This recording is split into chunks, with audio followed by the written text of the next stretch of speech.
Alright,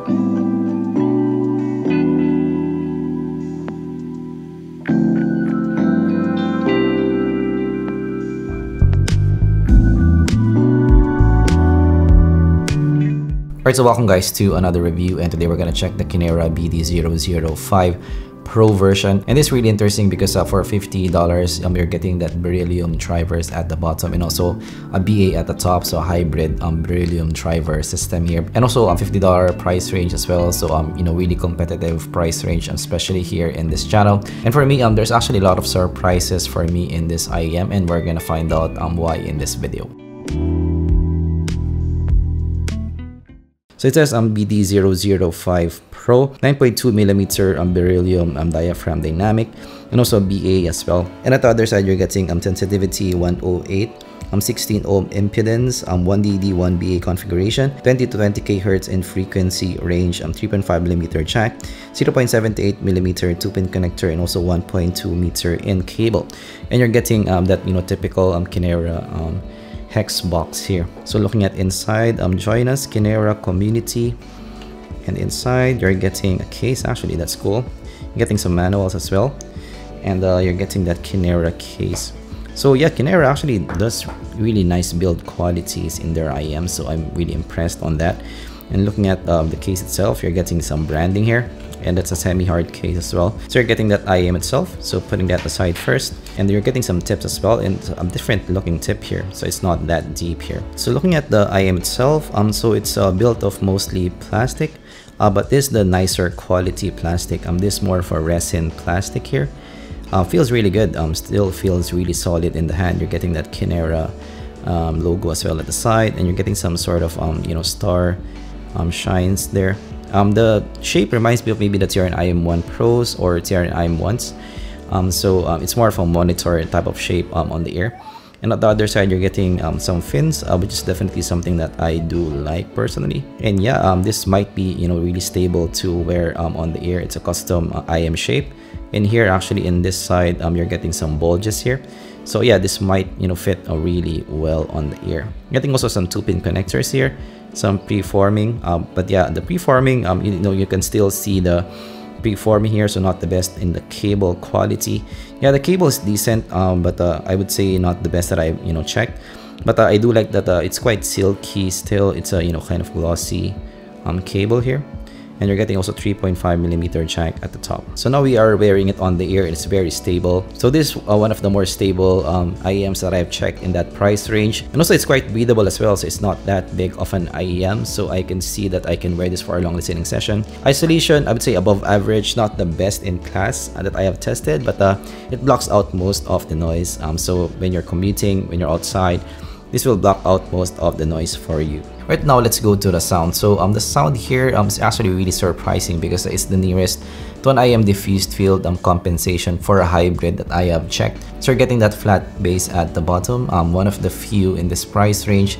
And then after that, you have a slight dip at around 1K. And then after that, you're getting elevation at around 1 to 2K here. And then after that, it goes down at around 3K. And then after that, it goes up to around 5K, but the peak there is not that much. It's just a slight elevation. And then after that, it goes down to around 6K. And then after that, it goes slightly up at around 8K. And actually after that, you have a treble roll-off at the top after 8K. So you're not seeing, a 12K peak here than what you see with maybe the heart mirror, the Arias, the moondrops of the world. But still, for me, in the overall lesson, this is still a mild V shape for me, because the vocal is still recessed in the mix for me here, especially in the female vocals. So the sound in this is more of a monitor type of listen for me. It's quite clean in the overall presentation and also tight as well. So even if you have dynamic driver here, it's not your overly bassy pair. This is really controlled bass here. You have that flat bass at the bottom, which is really nice. This is not your fun pair. This is not your bassy pair. So really level type of presentation. So it's actually in the middle. It's not overly aggressive, also not overly relaxed as well. So it's something in the middle here. Tonally, it's a pro and con at the same time. So some parts are pretty good tonally, but actually on top here can be off in some tracks here. And what's really interesting here for me is because it doesn't have that 12K peak on top, This is a non-fatiguing listen, so you can listen to this for a long listening session. So the presentation maybe reminds me of the Guide Ray in a way. So one of the more comfortable ones for a hybrid in that price range for me. So the bass here is great. So while it's not for bass heads, I would say this is one of my favorite basses technically in that price range. It has ample bass weight, so it's not lacking at all, but it's not overly done. So this is not your overly bassy pair. It's not overpowering. There's no mid-bass bleed as well, so well-controlled bass. So yes, one of the more technically capable basses that I have heard in that price range. So in contrast to your boomy fun type of basses, this is one of the more well-controlled bass in that price range. So I would say yes, one of my favorite parts of the spectrum. So the bass is really good for me in the BD005. Right now, going to the mids. So the mids is a love and hate thing for me. For male vocals, the presentation is quite good. It's quite revealing as well. And what I like about the vocal positioning here is you have full-bodied presentation. So it's not your thin vocal here. So really good on that. But yes, it's still not a moon drop, full smooth presentation. But yeah, the body here is not lacking at all in that regard. So the male vocals for me are pretty good in the presentation, especially for some Eric Claptons. However, my issue here, and that's why it's a love and hate thing, is for female vocals. I find that the female vocals here is a bit boxy to listen to. So it can be a bit copy to listen to. So like for example, in Hard Times, Paramore. So I find that the Paramore's vocals is a bit boxy to listen to, and that's not something that I want in my vocal. So it will be up to you if you're okay with a kind of a warm vocal for female vocals. But yes, for female vocals, I didn't like the presentation here particularly. Alright, so moving to the highs. Again, the highs is a love and hate thing as well. So firstly, you don't have a 12K peak, and that is really a big plus for some people. But for some people, you might find the top to be a bit too warm of a presentation, especially for those who like your air frequencies, for those listening to maybe more of guitar tracks or maybe world music that you like, having that air frequencies at the top. You might miss the 12K in this one, so that will be up to you depending on the music that you're listening to. But what's good here on the other side is you have ample detail retrieval here. So for some guitar tracks, the picking technique resolves in the mix, and that's definitely an advantage. So while from the signature itself, it doesn't have that major peaks, there's still some thinness for me in the cymbals here. So for me, like in Let's Groove, Earth, Wind, and Fire, the cymbals there are lacking a bit of body for me. So it can be a bit splashy to listen to. But overall, it's much like the mids. This is a love and hate thing. It didn't really blow me away. So the soundstage in this is actually above average, so quite big. So the width is bigger than the height for me. So if not, the height might be lacking a bit of elevation for me there. The separation is above average for me, so it's quite clean in the presentation, so it can be good for some tracks. But yes, this is not the best in class separation that I have heard still. So the imaging is just average for me, so actually not that black and white on this. In terms of detail, this is fair for me. So it has some micro detail, but this is not something to write home about. So this won't beat out your multi-driver counterparts. Let's see if this is something that floats your boat. Let's compare it to other IEMs. Compared to the Moondrop Aria, so the Aria is more bassy. It has more prominent bass at the bottom. Has a touch more elevation in the bass region, and a bit more boomy bass as well. The vocal is more revealing and smoother for me in the Aria, so it doesn't have that boxy vocal of the BD005. It's more lush to listen to.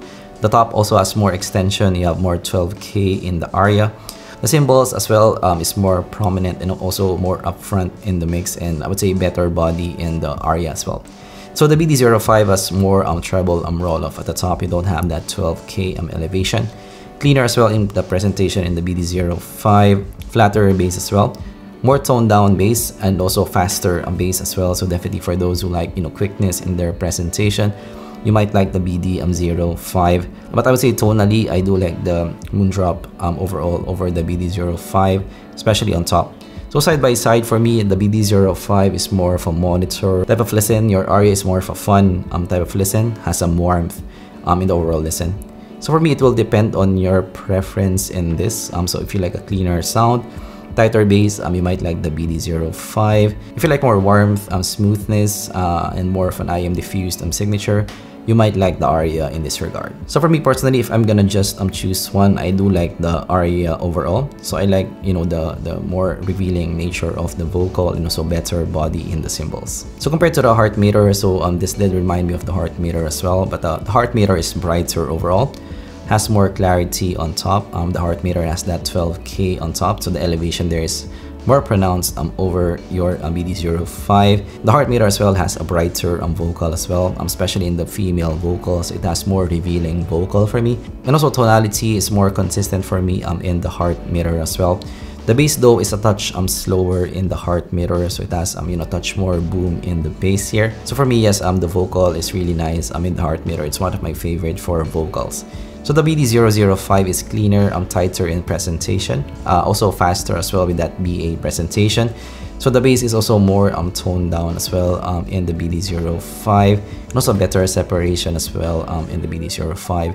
So this will, you know, depend on your preference. If you like a brighter sound, also brighter vocal as well, and a bit more bass response as well, you might like the heart meter. If you like a cleaner sound, warmer vocal, and also no 12K on top, no 12K peak there, you might like the BD005.